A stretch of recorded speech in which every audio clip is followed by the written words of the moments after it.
monthly, the whole entire week. Hey, good morning. It's the 10-day reset day 2, and we're laughing because Leo was talking about how you can walk a car. You could just put it on a leash and walk it, right? Is that what you said? Yeah, but the whole entire leash would take over the car. I think so too. So it's day 2 of the 10-day reset, and I don't know about you, but Starbucks peppermint mocha sounds extremely awesome right now, and it's only day 2 of the 10-day cleanse, and I'm telling myself it's day 2. I'm gonna feel amazing after this. These cravings are the sugar trying to rule my life, and I am in control of my life. And so as you are working through these 10 days, be aware of how much control the cravings have over you, or is it just a habit? So for me, it's also a habit. I am so used to in the morning waking up and sitting down with my creamy coffee, and I know, and I've known for years that creamy coffee is not good for me. And so I'm focusing on myself. I'm reminding myself that I'm giving myself love during these 10 days, and I am really helping my body take some time to heal, because in all reality, like if you were to have zoo animals and just give them all the crap that we eat all the time, they would get sick. They would have issues and problems. And so during this 10 days, we're reducing our stress, not only our stress of the external world, as you can see, I have kiddos, but also the stress of the food. The food puts stress on our bodies as well. The unhealthy, the processed, the sugary foods are stress on our body. Now, when I say stress, not all stress is bad. It is good to have challenges. And you should welcome challenges when they come in your life, because those challenges are what help you get stronger and what allow you to grow. However, notice the challenges. Notice the challenges that are coming up for you as you take this 10 days to cleanse, detox, and reset your healthy habits as well. I made the kids some cheesy tater tots for a morning snack, and I'm just smelling it. My mouth is watering, and I'm looking at the clock and I'm going, it is not even my time window to eat right now. So that can't be a temptation for that way. But also, I have my specific types of foods that I am to be eating for breakfast, and I have specific foods I'm supposed to be eating for lunch, and I have specific food for dinner, and my food's already prepped and ready. And having all of those systems in play will prevent me from sitting down and eating what they're eating. And I know, as parents, it's even harder, if you are cooking for other people, or maybe you have a partner that you live with that you have to cook for as well, or just eat with and smell their foods. It's going to make it a little bit more challenging, but you are going to feel amazing, and remind yourself how strong you are after this 10 days is over. And even if you only make it to 5 days, you're like, I did that for 5 days. Right? So try to make it the whole 10 days. And if you have a little slip up here and there, I'm not giving you permission to have the slip ups, but to know to be graceful with yourself if you do, and that the cleanse is not over. That, okay, you messed up, get back on it. It was still progress, not perfection. And I say this with everyone. I'll repeat it 3 times every time. Progress, not perfection. Progress, not perfection. We're really looking for progress. And so this 10-day reset is about resetting and putting in that intentional focus. Yeah, digestive stress for sure. Hey, Emery, that digestive stress, we put on our intestines, especially gluten. If you have a gluten sensitivity, which most people do, you think about all the dairy, the stress that puts on our system, and our body's response is to make mucus, or to have cramps, or to be tired, because it's spending all this time trying to fight and process.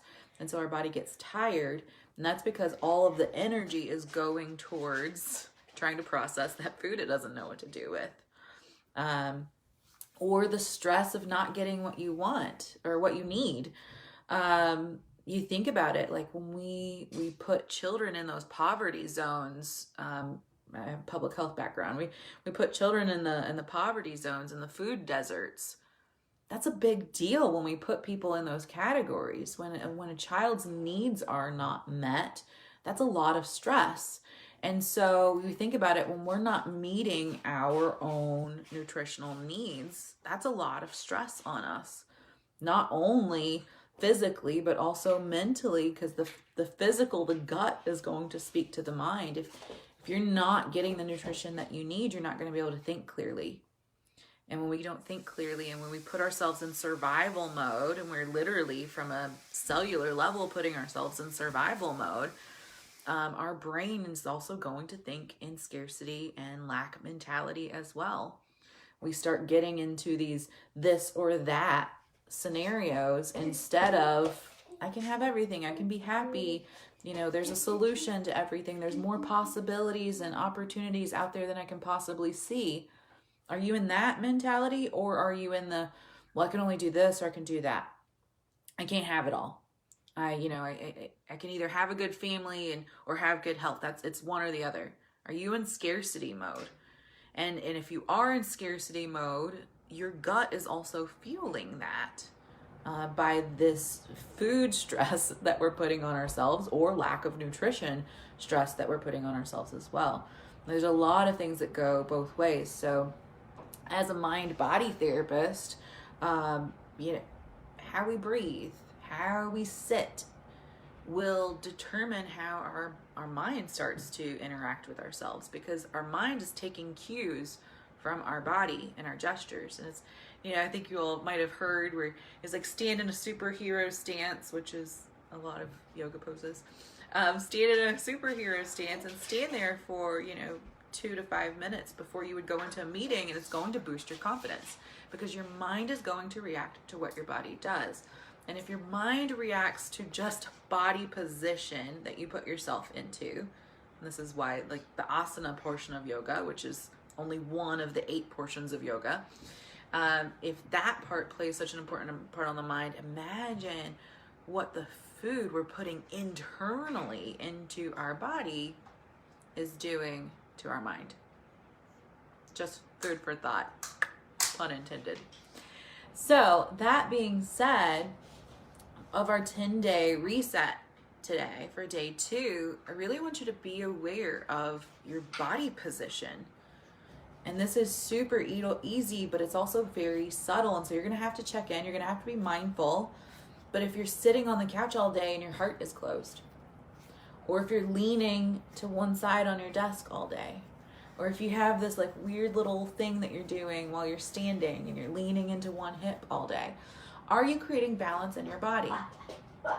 The more you can strive to create balance on your physical external body, the more you can start to add balance into your internal body, and the more you can start to add balance into your mind. I hope that makes sense. So if our external body has all this power over our mind, then our internal body and what we put into it has an even bigger, more robust programming that happens to our mind. Now, I do hypnotherapy. That is one of my modalities as a mind-body therapist. And we can change the mind and what the mind craves. But in my program, when we start to change the nutrition, we have the energy to show up, to put the work in, to change the mind. So it's like we have to get to the energy first. The energy. The energy is the food you put into your body, the thoughts you put into your body. What are you trying to digest? So often we think of digestion just as food, but even the thoughts that you put into your mind need to be digested. How many times have you read a book, listened to a podcast, and you didn't even take the time to really process it, to digest it, to implement it, to utilize that? Instead, we just keep pouring it in. And isn't that such the American mentality, right? Like, just give me more, just want more, just give me more, just more. And to notice that even as you eat, Because as you put the food into your mouth, are you just trying to swallow it to get to the next bite? Are you really allowing yourself to put the food in your mouth, to taste it, to roll it around, to appreciate it, and to not only digest it, but also to assimilate, meaning to allow the nutrition to go to where it needs to go and utilize it? So that's important, and this is why this is called a well-nourished life. It's not just the food you put in, it's also the thoughts that you're putting in as well. So the thoughts that we put in, the information that we put in, and we can easily, and this is totally possible, when you're in extreme stress, you could eat, not get any nutrients, just take in the calories and then release it out. And your body cannot absorb the nutrients. It cannot assimilate it when you're super, super stressed.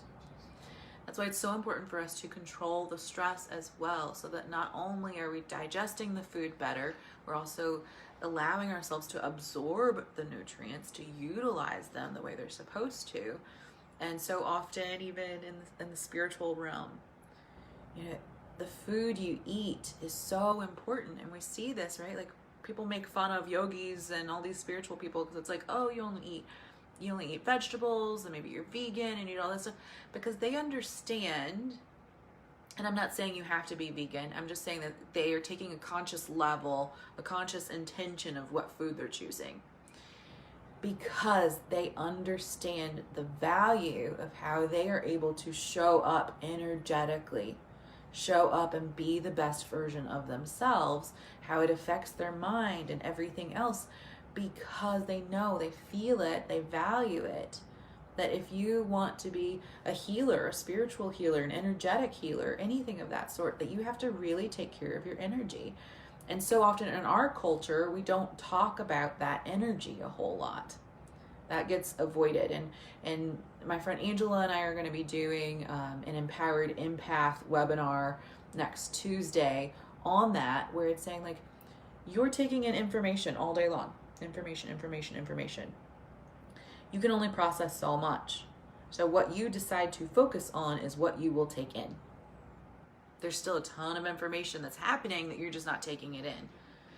And we do that also with energy. You are taking in all the energy, right? Like, when we're in a room full of a bunch of people, if you're in a room full of happy people versus if you're in a room of negative people, you're going to feel that difference, and you're going to be wiped out. And if you're at both ends of this spectrum, and you might be wiped out equally as much. And that's why it's important, even too, like, as a well-nourished life, like, to look around to your home, and notice, how much do you have up? Like, you'll notice in my house, like right now there's Christmas stuff, but I have just a little bit on this wall. I have a very calm little setup on this wall. We don't have a lot of stuff on the walls.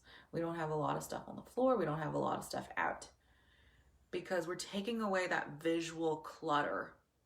And even my crystals and my stones and all these things, like, I've downsized that a lot. And I even have boxes, and they're stored very nice and humanely for all of those crystal people. I have boxes, and I might interchange my crystals out. I don't have all of them up at the same time. I don't have all of my artwork on the walls at the same time, because that would be visually stimulating me at all times, and it's creating clutter for me to energetically pull in, for me focus-wise to pull in. So keeping it simple, keeping it calm, keeping it neutral. It's fun to go to those places and experience that and let that be there. Okay, that's why, like, our bedrooms should be very clutter-free. At night, they should be dark and cozy, like a cave, so that we can get nice, wonderful sleep. Have you ever tried to sleep in a very cluttered room? You're not going to sleep as well. Why is it so fun to go to a hotel or an Airbnb and sleep? Because it's simple. It's simple, and it's intended for sleep. It has an intention. So how much of what you have in life has an intention? How much have you taken control of and put your intention into it, or have you just allowed it to happen? All right, so today's day 2 intention is to notice, how are you holding your body? How are you leaning? How are you frumping? Are you carrying yourself with confidence, with focus, with intention? Or are you carrying yourself just to get through the day? There's a big difference, right? Like if I'm just sitting here and like even this, like this tends to signify adrenal fatigue when we have this bump here. Or are we standing up tall? Are we opening our chest? Look how much longer my neck was able to open up. My lungs are able to breathe more. Don't I look healthier when I'm standing this way versus if I'm like this? Right? And this is my computer desk, how I've been lately. And I'm starting to get this little bit of my neck muscles are disappearing. Roll your shoulders back, stick your chest out, sit up tall, utilize your core to support your spine, because your spine is your nervous system branching out all along it. It's important. All right. I love you all. And I hope you have a lovely day too. Stick with it. You're a warrior. You've got this.